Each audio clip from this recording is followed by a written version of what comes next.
bakso. Pembelinya siapa? Farid. Farid. Yang paling depan. Ke depan. Iya, bacain. Sama-sama baca.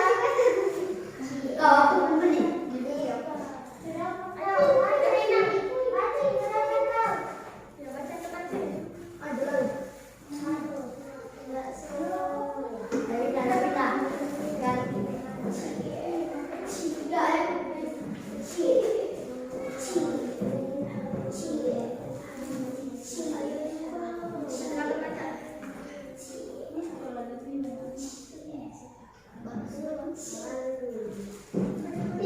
Kebaikan ting bakso oleh Uti dan Mawati. Ting ting ting ting bakso bakso, teriak si penjual bakso. Penjual bakso mendorong gerobaknya. Gerobak bergerak ke depan karena adanya gaya dorong. Saat mendorong gerobak, penjual bakso menggunakan kekuatan otot tangan dan kaki. Ting ting ting bakso bakso, teriak si penjual bakso itu kembali. Sesekali ia menoleh ke kanan atau ke kiri mencari calon pembeli. Penjual bakso itu bernama Karno. Asli Karno sudah merantau di ibu kota Jakarta selama belasan tahun. Karno sudah hafal gang-gang kecil dan sempit yang terlewati saat berjalan bakso. Karno sosok kedua bakso dan tahan presiden. Buktinya dia mampu membeli rumah kecil di pinggir kota Jakarta. Ia pun mengajak warga kecilnya hidup di kota Jakarta. Tinggal di kota besar berbeda dengan tinggal di desa. Karno dan istrinya harus lebih giat bekerja untuk mencukupi kebutuhan hidup dan sekolah anaknya semata wayangnya. Di persimpangan jalan, Karno melihat seseorang melambaikan tangan ke arahnya. Bergegas ia mendorong gerobak lebih depan. Satu mangkuk bang, kita anak muda itu. Ya mas, tunggu sebentar ya. Kamu kan beli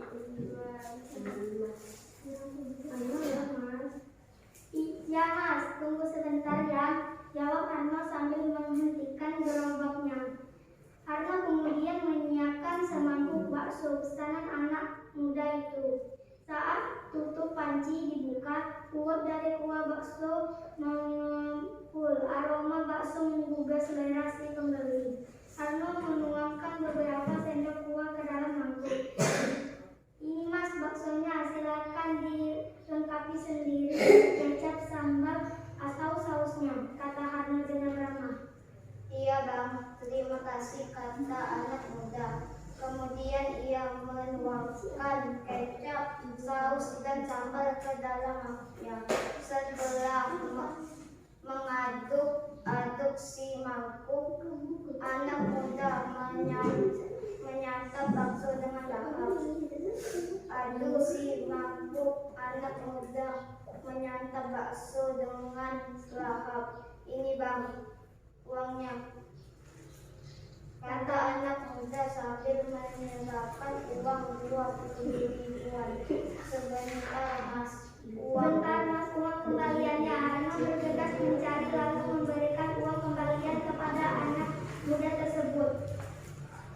Dan bengkel terdekat di daerah ini di mana ya? Tanya anak muda kepada Karno.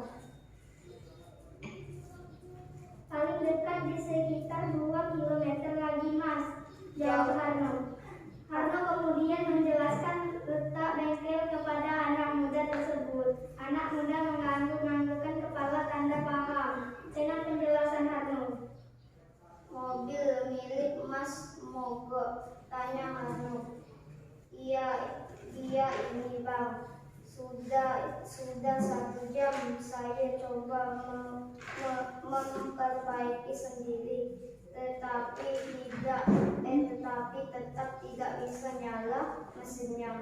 Saya sampai merasa lapar, lalu memanggil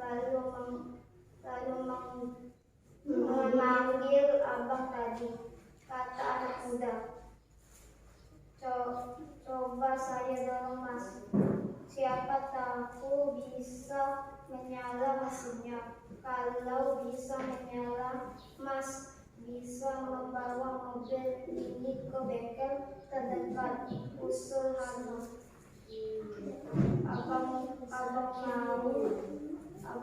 Abang mau mendorong mobil saya? Tanya si anak muda. Enggak heran. Ya mau Thomas, apa salahnya membantu toh? Jalan di kota ini datar, tidak menanjak seperti di daerah pegunungan, kata Harno. Benar Bang, kalau begitu mari kita coba, kata anak muda itu dengan gembira. Harno mencoba mendorong mobil. Anak muda itu mencoba menyalakan mesin. Harno beberapa kali mendorong mobil dan anak muda menyalakan mesin. Kedua benda yang bergeser adalah roda sepatu dan jalan aspal. Beberapa kali anak perempuan itu melintas di depan Harno. Tiba-tiba Harno mendengar suara seperti benda jatuh. Anak perempuan yang bermain sepatu roda itu jatuh. Harno mendekati anak perempuan tersebut. Anak perempuan itu tampak meringis menahan sakit. Boleh abang bantu, Dik? Harno menawarkan bantuan. Anak perempuan itu mengaku. Harno membantu anak perempuan itu sendiri. Hati-hati ya kalau bermain sepatu roda. Pelan-pelan saja, tidak usah terlalu kencang. Harno memberi nasihat kepada anak perempuan itu. Anak perempuan itu tersenyum meninggalkan Harno. Terima kasih.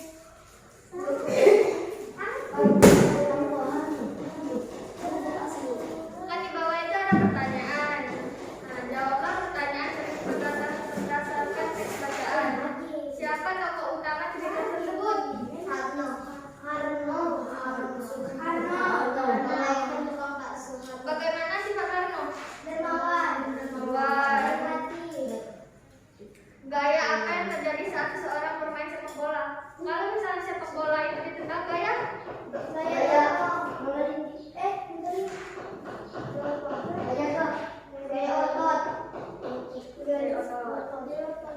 bagaimana benda diam seperti bola dapat bergerak? Karena ditendang.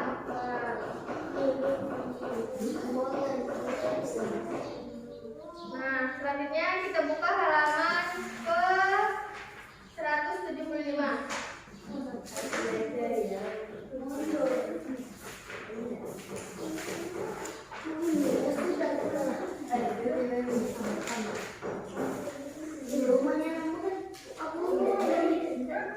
Di sini ada cerita mengenai tanaman rumah pohon.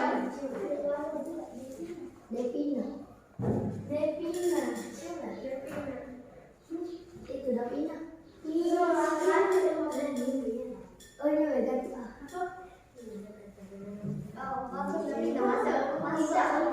Siapa yang mau membacakan tentang taman rumah pohon? Kamu mau membaca tentang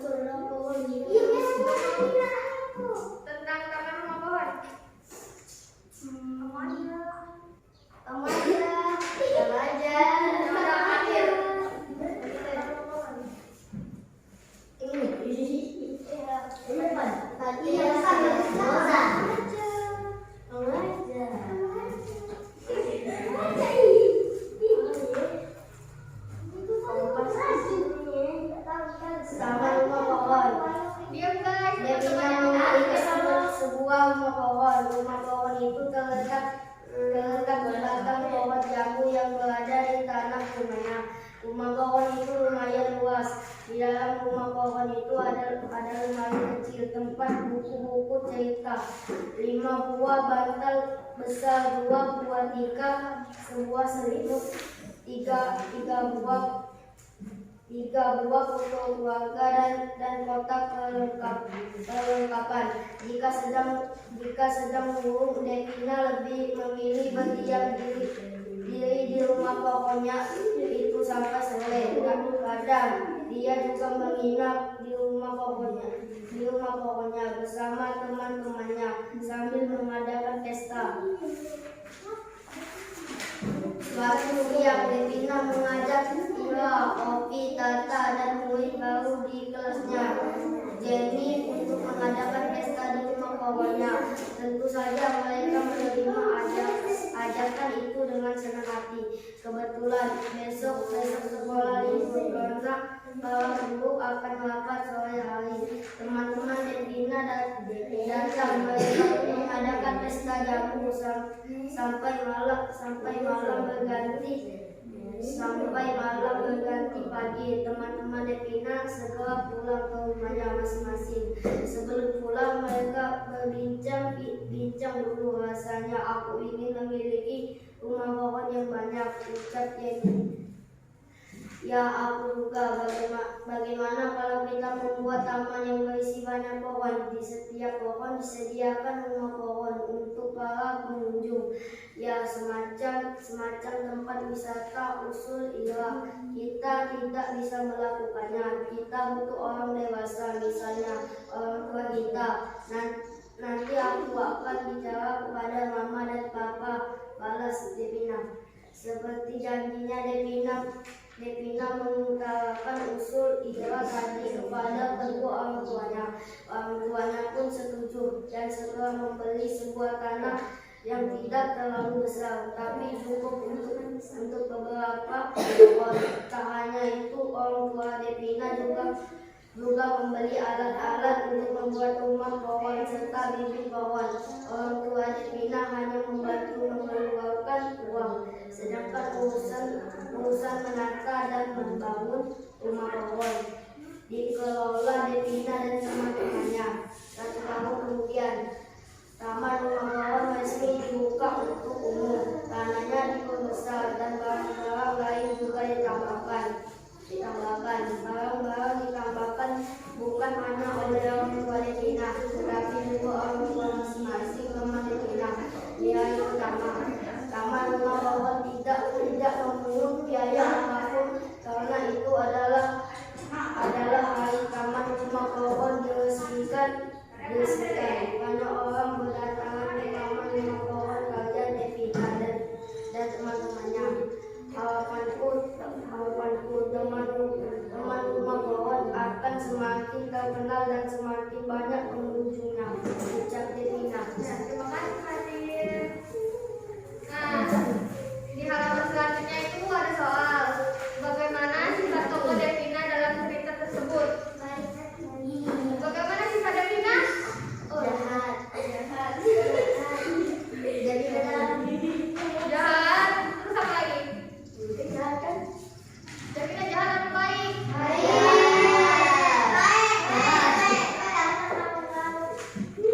Harapannya? Membangun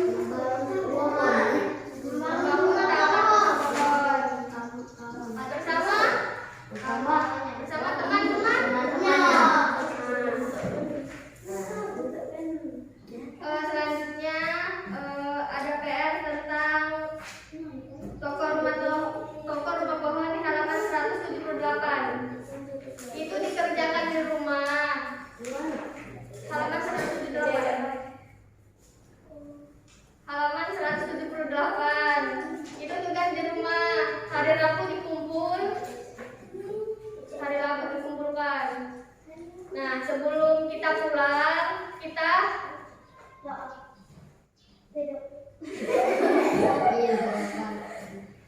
rapikan dulu tempat duduknya. 178.